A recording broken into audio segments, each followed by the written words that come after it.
దేవుని కృపచేత ఆయన వాక్యాన్ని ధ్యానించే మహాభాగ్యం, ఈ గొప్ప ధన్యత ప్రభువు మనకు అనుగ్రహించినందుకు దేవునికి స్తోత్రం చెల్లిస్తున్నాం.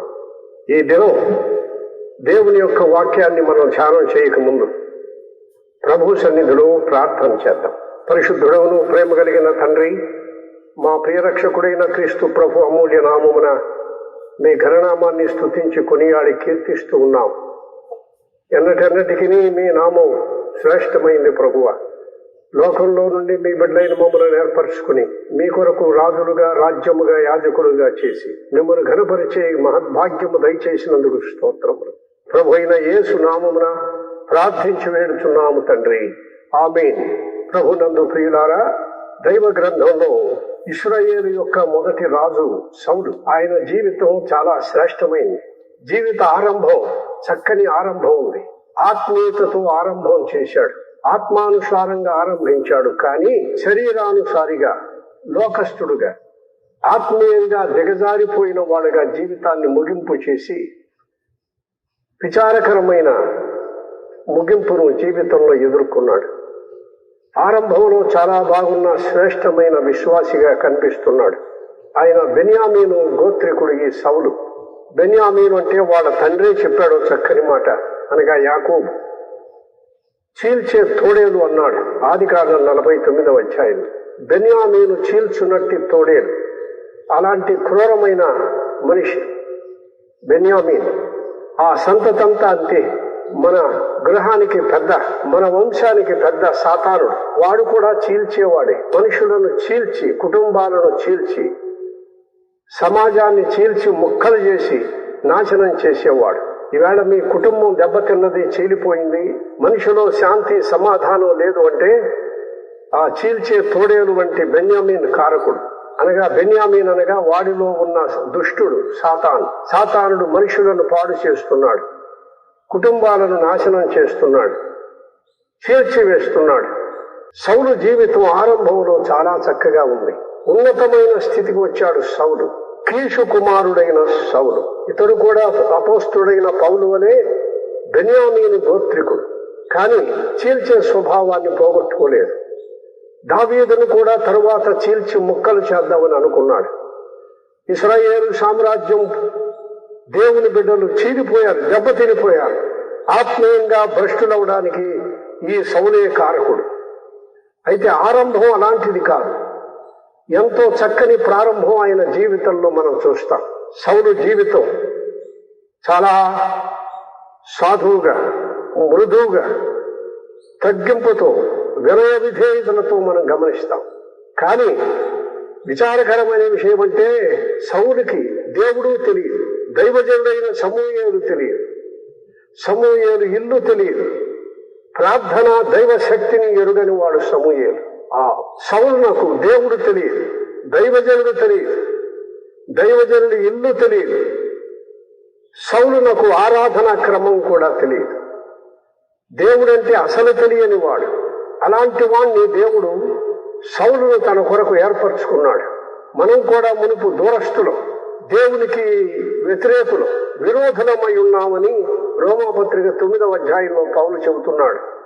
5, 6, 7 వచనాల్లో శత్రువులమై ఉన్నాం, విరోధులమై ఉన్నాం. కానీ ప్రభు తన మహాకృప చేత మనను క్రీస్తునందు ఏర్పరచుకుని రక్షించాడు. అలాంటి రక్షణ భాగ్యం సౌలులో మనం గమనిస్తాం. సౌలు జీవితాన్ని చూస్తే ఆరంభంలో చాలా భక్తిహీనుడిగా కనిపిస్తున్నాడు. కానీ ఎంతో ఓర్పు, వినయ విధేయతలు కలిగిన శ్రేష్టమైన విశ్వాసిగా ఉన్నాడు. ఇశ్రాయేలీయులందరూ సమూయేలుకు ఒక మనవి చేశారు. 8వ అధ్యాయం 5వ వచనం. సమూయేలు మొదటి గ్రంథం 8వ అధ్యాయం 5వ వచనం. సకల జనుల మర్యాద చొప్పున ఒక రాజును నియమింపుము. ఇది చాలా విచారకరమైన కోరిక. కోరికలు అనేకమైన ఉంటాయి, ఉండవచ్చు. కానీ దేవునికి వ్యతిరేకమైన కోరిక ఉండకూడదు. నీ జీవితాన్ని నాశనం చేసే కోరిక నీలో ఉండకూడదు. నిన్ను పాడు చేసే ఏ కోరిక నీకు ఉండకూడదు. సౌలును, దేవుని ప్రజలను కూడా పాడు చేసే దౌర్భాగ్యపు కోరిక.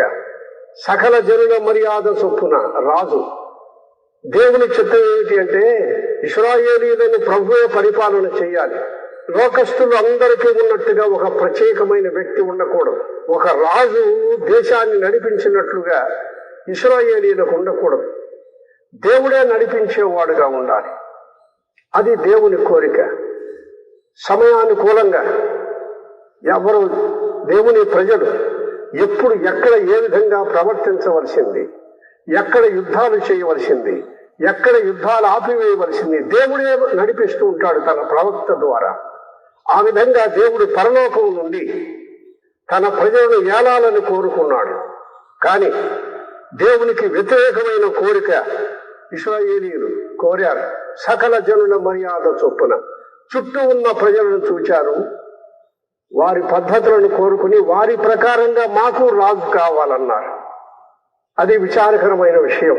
లోక పద్ధతులను అనుసరించొద్దు, లోక ఫ్యాషన్లను అనుసరించొద్దు, లోకస్తులు జీవించినట్టు జీవించొద్దు.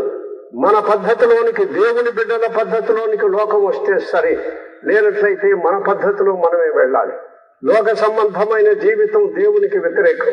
వీరందరూ అడిగినప్పుడు సౌలు చాలా ప్రార్థన చేశాడు. దుఃఖపడినంత పని అయిపోయింది. దేవుడు సౌలుతో చెప్పాడు, వారు సమూయేలు నిన్ను తిరస్కరించారు, ఇశ్రాయేలీయులు నన్ను కాదన్నాడు. నిన్ను తిరస్కరించి నన్ను కూడా తిరస్కరించారన్న. రాజును చేయమని అడగటం దేవుని తిరస్కరించినట్లు అవుతుంది. మనం ఏ నిర్ణయం చేసినా దేవుని తిరస్కరించకూడదు. పరిశుద్ధాత్మను దుఃఖపరిచే నిర్ణయం ఏది రాకూడదు. దేవుని ఆజ్ఞను భంగపరిచే పని ఏది చేయకూడదు. సమూయేలు నిన్నే కాదు, వారు నన్ను తిరస్కరించారు అని హోషేయ గ్రంథంలో మనం చదువుతాం. 13వ అధ్యాయం 10-11 వచనాల్లో కోపము చేత ఆయన ఒక రాజులను నియమించను అని మనం చదువుతాం. హోషేయ గ్రంథం 11వ అధ్యాయంలో కోపము చేత కోపగించుకున్నాడు ప్రభు. మనం చేసే నిర్ణయాలు, మనం మాట్లాడే మాటలు, మన పద్ధతి, మన క్రమం పరిశుద్ధాత్మని దుఃఖపరచకూడదు. ఆయనకు కోపం తెప్పించకూడదు. ఆయనకు వ్యతిరేకమైన నిర్ణయాలు ఏదీ చేయకూడదు. అందువల్ల వారి నిర్ణయానుసారంగా దేవుడు వారికి ఒక రాజును ఏర్పాటు చేశాడు ఇశ్రాయేలీయులకు. కానీ ఆయన సంతోషకరంగా పని చేయలేకపోయాడు. ప్రభు మన కొరకు పని చేయాలని ఆశిస్తున్నాడు, కానీ ఆయన దుఃఖంతో ఆ పని చేసేట్లుగా ఉండకూడదు. మన ఇష్టాన్ని నెరవేర్చుకుంటాం, అది మనసులో ఉంటుంది, అది దేవుని చిత్తం అని అందరికీ చెబుతాం. యవనస్తుల వివాహాలు కొన్ని నేను గమనించాను. అబ్బాయి ఎవరు అమ్మాయిని ప్రేమించాడు, అమ్మాయి కూడా అదే అబ్బాయిని ప్రేమించింది. 103వ కీర్తన ద్వారా అబ్బాయిని చేసుకోమని నాకు ప్రేరేపణ కలుగు చేశాడని అమ్మాయి చెప్పింది. అబ్బాయి కూడా 103వ కీర్తనే చెప్పాడు. ఇద్దరికీ 103వ కీర్తన, ఇద్దరికీ దేవుని నడిపింపు అలాగే వచ్చింది. ఇదంతా శరీర సంబంధమైన చెడు జీవితాన్ని ప్రోత్సహించడమే అవుతుంది. ఒకవేళ అది దేవుడు నడిపించాడా, అది దైవ పద్ధతి కాదు. పెళ్లికి ముందు ప్రేమించడం దేవుడు ఒప్పుకోడు. దేవుని ఆత్మ నడిపింపుతో, పరిశుద్ధాత్మ శక్తితో నువ్వు ప్రార్థన చేస్తూ వెళుతూ ఉంటే దేవుడే కావలసిన జీవిత భాగస్వామిని ఏర్పాటు చేయగలడు. ఆయన చేతరాని వాడు కాడు. నీకు ఆయన సహాయం చేస్తాడు. నీకు అనుకూలంగానే ప్రభు నీ జీవిత భాగస్వామిని సిద్ధం చేస్తున్నాడు. నీవు త్వరపడి ఆయన మాటకు లోబడకుండా ఇదిగో 103వ కీర్తనని 104వ కీర్తనని దారి తప్పి శరీర కోరికలను, నీచ కోరికలను నెరవేర్చుకోవద్దు. దేవుడు మెచ్చుకోడు. దైవజనులు చాలా మందిని గమనించాం. వారి మనస్సులో ఉన్న కోరికలను నెరవేర్చుకోవడానికి ప్రభు ఈ వాక్య ప్రకారంగా నన్ను ఆ పని చేయమన్నాడు అన్నాడు. తీరా వాక్య ప్రకారంగా చేస్తే పూర్తిగా ఓడిపోయారు, సిగ్గుపడవలసి వచ్చింది. అందువల్ల దేవుని బిడ్డలు వారి ఆలోచనలో పరిశుద్ధాత్మను దుఃఖపరచకూడదు. దేవుని ఆత్మ దుఃఖపడకూడదు. సకల జనుల మర్యాద చొప్పున మాకు రాజు కావాలన్నారు. అదే చాలా తప్పైపోయింది. పరిశుద్ధాత్మ దుఃఖపడ్డాడు. దేవుడు అంగీకరించలేదు. ప్రభు అయిన యేసు మనస్సులో బాధ కలిగింది. నన్ను వారు విసర్జించారు సమూయేల్ అని చెబుతూ ఉన్నాడు. దేవుని బిడ్డలు వారి నిర్ణయాలు, చేసే ప్రార్థనలు, జీవించే జీవిత విధానం దేవుని విసర్జించే పద్ధతులు ఎక్కడా వెళ్ళకూడదు. మన ప్రతి అడుగు పరిశుద్ధాత్మ సహాయం చేత దేవుని ఘనపరిచే అడుగు వేయాలి. ప్రభుని మహిమపరిచే అడుగు వేయాలి. శరీర కోరికలను తీర్చుకోవడానికి దేవుణ్ణి ఉపయోగించుకోకూడదు. అలాగూ ఇశ్రాయేలీయులు దారి తప్పి రాజును కోరుకున్నారు. దుఃఖంతో, కోపంతో, ఇందాక మనం చదివినట్లుగా హోషేయ గ్రంథం 13వ అధ్యాయం 10-11 వచనాల్లో చదివినట్లు, కోపము చేత నేను వారికి రాజును నియమించి తిని అన్నాడు. కోపగించుకున్నాడు. ప్రభు సంతోషించలేదు. మనం చేసే ప్రతి పనిలో ప్రభు సంతోషించేటట్లుగా ఉంటే అది ఆ పని మనకు క్షేమం, దేవునికి మహిమ, ఇతరులకు ఆశీర్వాదకరంగా ఉంటుంది. అందువల్ల మనం మాట్లాడినా, పని చేసినా, ప్రార్థన చేసినా దేవుని మహిమపరిచే విధానంలో మనం ముందుకు సాగుదాం. ఇక దేవుడు సౌలును చూచాడు. మనం 9వ అధ్యాయం 1వ వచనంలో చదివినట్లుగా ఒక భాగ్యవంతుడైన కీషు దొరికాడు. అతడు బెన్యామీను గోత్రికుడు, అతని కుమారుడు. అతను భాగ్యవంతుడే. ఆయన పేరే సౌలు. ఈ సౌలు దేవుని చేత ఏర్పరచుకొనబడ్డాడు. సౌలును గూర్చి శ్రేష్టమైన మాటలు మనం చదువుతున్నాం. ఈయన భాగ్యవంతుని కుమారుడు. క్రీస్తు ప్రభు భాగ్యవంతుడు. భూమి అగాధ లోయలు, భూధర శిఖరములు ఆయనవే. ఎంత ఖరీదవుతాయో! భూమిలో, సముద్రంలో ఉన్న శ్రేష్టమైన గనులున్నాయి. ఇవన్నీ ఆయనవే, సమస్తము ఆయనవే. ఆయన ధనవంతుడై ఉండి, 2వ కొరింథీ పత్రిక 8వ అధ్యాయం 9వ వచనం, ఆయన ధనవంతుడై ఉండి మీ నిమిత్తము దరిద్రుడాయన. ధనవంతుని కుమారులైన మనం సౌలు వలె దేవుని ఎరుగని వారుగా ఉన్నప్పుడు ప్రభు తన మహాకృప మన పట్ల చూపించాడు. సౌలును కనికరించిన ప్రభు మనలను కనికరించాడు. సౌలుని గురించి మనం చదువుదాం. సమూయేలు 1వ గ్రంథం 9వ అధ్యాయం 2వ వచనం. అతనికి సౌలను ఒక కుమారుడుండెను.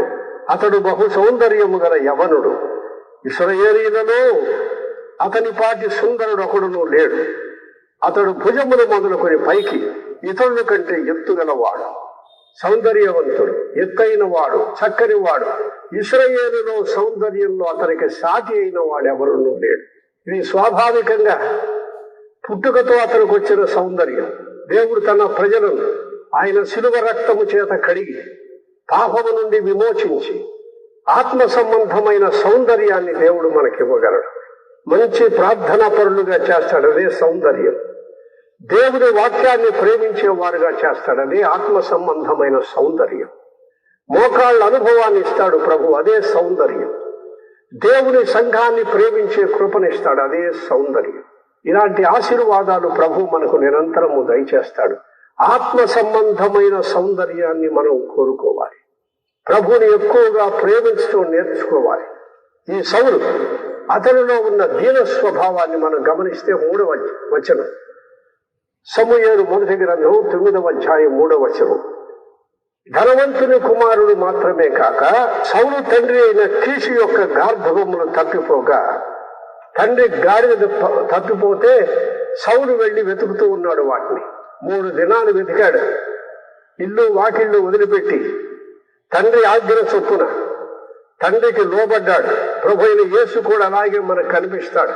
ఆయన తండ్రి ఆజ్ఞ చొప్పున సమస్తమును విడిచి పాపమానవులైన మనందరి కొరకు ఈ లోకానికి వచ్చాడు. పాప భారమును మోసే గాడిల వంటి మన కొరకు ప్రభు ఈ లోకానికి వచ్చాడు. సౌలు కూడా అంత సౌందర్యవంతుడు, సంపన్నుడు. పనివారిని పంపవచ్చు కానీ తండ్రి పని అంటే ఎంత విధేయత. దేవుని పని అన్నా మనకు ఆ విధేయత కావాలి. క్రీస్తు ప్రభు చెబుతున్నాడు, నేను ఎల్లప్పుడూ నా తండ్రి పని మీద ఉండాలి. ఆయన పనే నాకు ఆహారం, ఆయన పనిని జరిగించటం నాకు ధర్మం. అలాగూ పరలోకపు తండ్రి యొక్క పనిని మనం చేసేవారుగా ఉండాలి. ఆయన చిత్తాన్ని నెరవేర్చేవారుగా ఉండాలి. అది కొంచెం హీనమైన పని అయి ఉండొచ్చు, లోకం దృష్టిలో తక్కువదై ఉండొచ్చు. మనుషులు దానిని గొప్ప పనిగా భావించకపోవచ్చు. అన్ని పనుల్లో సువార్త పని, దేవుడి పని తక్కువదని అంచనా వేస్తారు. కానీ ఇది శ్రేష్టమైంది. ఎందుకు తక్కువ పని అయిందంటే ఈ పని చేసేవారు ఆ పనిని అలాగూ నీచమైందిగా చేశారు. ఈ సువార్త పని చేసేవారు సువార్తకు తగినట్లుగా జీవించటం లేదు. దేవుని సువార్తకు తగినట్లుగా జీవించి ప్రభువుని ఘనపరిస్తే సువార్తను నీచమైందిగా భావించేవారు కారు. ఈ దినం దేవుని సువార్త సేవ హేళన చేయబడుతుందంటే సేవకులే దీనికి కారణం. దైవ సేవ చేసేవారిలో సరైన సాక్ష్యం లేకపోవడం, వారి జీవిత విధానం ప్రభువుకు వ్యతిరేకంగా, సంఘానికి వ్యతిరేకంగా, సమాజానికి వ్యతిరేకంగా ఉండడం వల్ల దేవుని సేవ హేళన పాలవుతుంది. అయితే సౌలు చూడండి, ఉన్నతమైన పనిని ఎంచుకున్నాడు. తండ్రి ఏ పని అప్పగిస్తే ఆ పని. సౌందర్యవంతుడు, ధనవంతుడు, అన్నీ ఉన్నవాడు. కానీ తండ్రి ఇచ్చిన పని, క్రీస్తు ప్రభువు కూడా అదే అన్నాడు, సాధ్యమైతే ఈ గిన్నెలో తాగేస్తాను. శ్రమలున్నాయి, కష్టాలున్నాయి, వీపంతటిని దంచుతారు, రక్తసిక్తమైపోతుంది దేహం అంతా, భయంకరమైన శిలువ మరణానికి అప్పగిస్తారు, అయినా నీ చిత్తమే నెరవేరుస్తారు. తండ్రి చిత్తమును నెరవేర్చిన వాడు సౌలు. గాడిదలను వెతకటానికి వెళతాను. అలాగూ ఎంత తక్కువ పనైనా ప్రభు బిడ్డలు నేర్చుకోవాలి. చిన్న పని కూడా దేవుని సంఘంలో చేయటం నేర్చుకోవాలి. గొప్ప గొప్ప పనులే కాదు, గొప్పగా కనిపించే పనే చేస్తాననకూడదు. దేవుని సంఘములో అన్ని శ్రేష్టమైన పనులే. మన వంతు పని సంఘక్షేమం కొరకు మనం చేసి ప్రభు నామాన్ని మనం మహిమపరచాలి. ఆ విధంగా గార్ధవములను వెతికే ఆ పనిలో తగ్గింపు జీవితం కనిపిస్తుంది. అనేక పర్యాయాలు సౌలు జీవితంలో శ్రేష్టమైన లక్షణాలు ఆరంభంలో కనిపించాయి. కానీ పోను పోను జీవితం చాలా దుర్భరం, గాఢాంధకారమయమైపోయింది. తన మాటలు, ప్రవర్తన, క్రియల ద్వారా పోను పోను దేవుని ఘనపరచలేకపోయాడు. ఆత్మానుసారమైన ఆరంభం ఉంది, కానీ శరీరానుసారంగా పరిపూర్ణం అవుతున్నాడు. అయితే సౌలు ఆరంభంలో, ఇంకా ప్రారంభంలో అంత గొప్ప దైవజనుడు, నాటికాలపు ఇశ్రాయేలు దేశమంతా ఎరిగిన సమూయేలు ప్రవక్త వారికి ఉండడం ఆశీర్వాదం.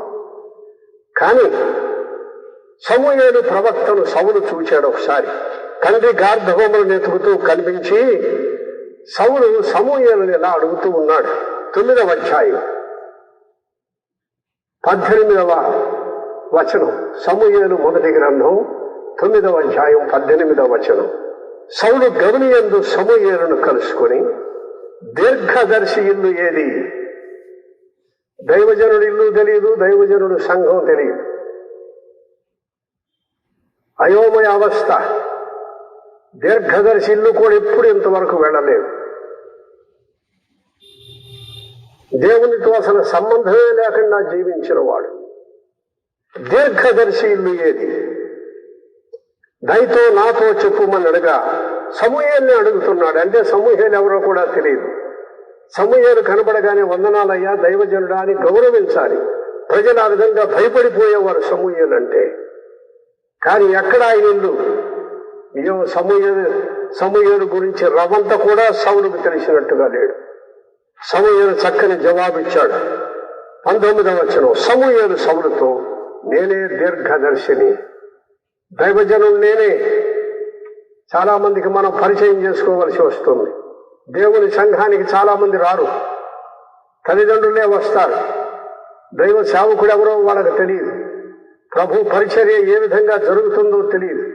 సంఘానికి దూరంగా ఉంటారు. దీర్ఘదర్శి ఎవరు?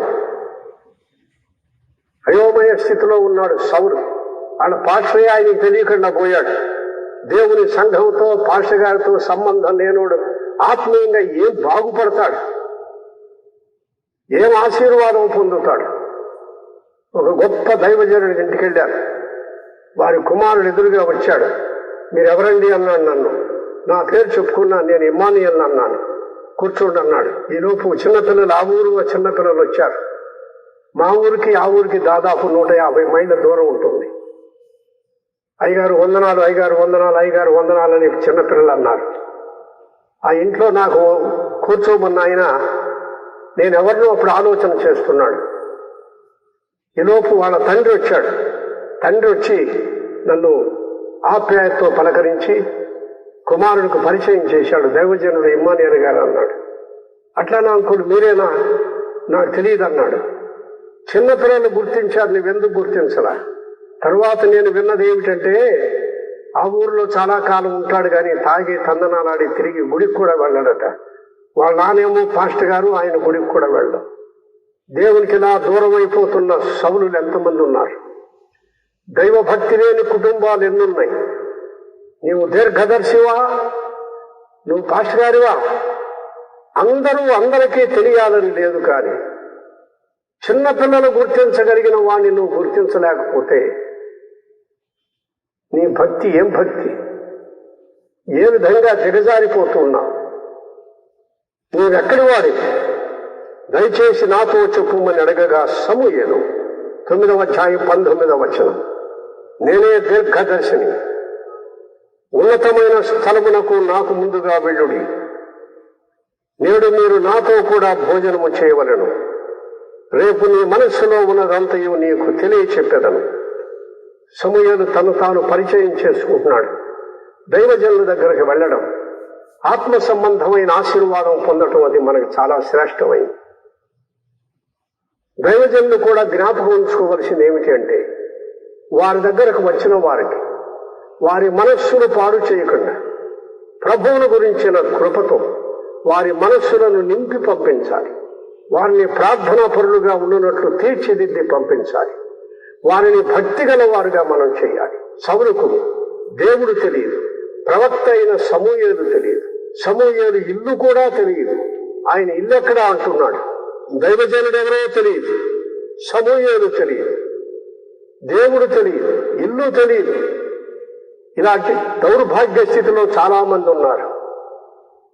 కనీసం ప్రభువుని తెలుసుకోండి, ప్రభు కృపలో జీవించండి, ఆయనను రక్షకుడుగా స్వీకరించండి. తరువాత దైవజనుడు, వారి గృహం, దేవుని మందిరం, వీటన్నిటితో సత్సంబంధం కలిగి జీవించాలి. ఇందాక నేను చెప్పిన సోదరుడు ఎందుకు ప్రార్థన చేయలేదు, ఎందుకు గుడికి రాలేదు, లోక సంబంధమైన వ్యసనాల్లో ఉన్నాడు. అలాంటి పాప జీవితం నిన్ను దూరం చేయకుండా చూసుకోవాలి. దీర్ఘదర్శివి నీవేనా? మీ ఇల్లు ఎక్కడ? సౌలు సమూయేలును అడుగుతున్నాడు, మీ ఇల్లు ఎక్కడ? దీర్ఘదర్శివి నీవేనా? సమూయేలు నీవేనా? ఎంత విచారకరమైన విషయం. ఈయన రాజుగా చేసి ఘనపరచాలని సమూయేలు ప్రయత్నం. దేవుడు ముందుగానే చెప్పాడు సమూయేలుకి, నేను ఏర్పరచుకున్న వాడిని తీసుకొస్తాను, నీవు అతనితో మాట్లాడమని. కనుక దైవజనుడి దగ్గరికి వెళ్ళి, దేవుని సన్నిధికి వెళ్ళి దేవుని ఆశీర్వాదం పొందటం మన యొక్క ముఖ్యమైన ఉద్దేశంగా ఉండాలి. సమూయేలు చక్కని మాట చెబుతున్నాడు. మొదటి సమూయేలు 9వ అధ్యాయం 20వ వచనం, 3 దినముల క్రిందట తప్పిపోయిన నీ గార్ధవములను గూర్చి విచారపడకము, అవి దొరికినవి.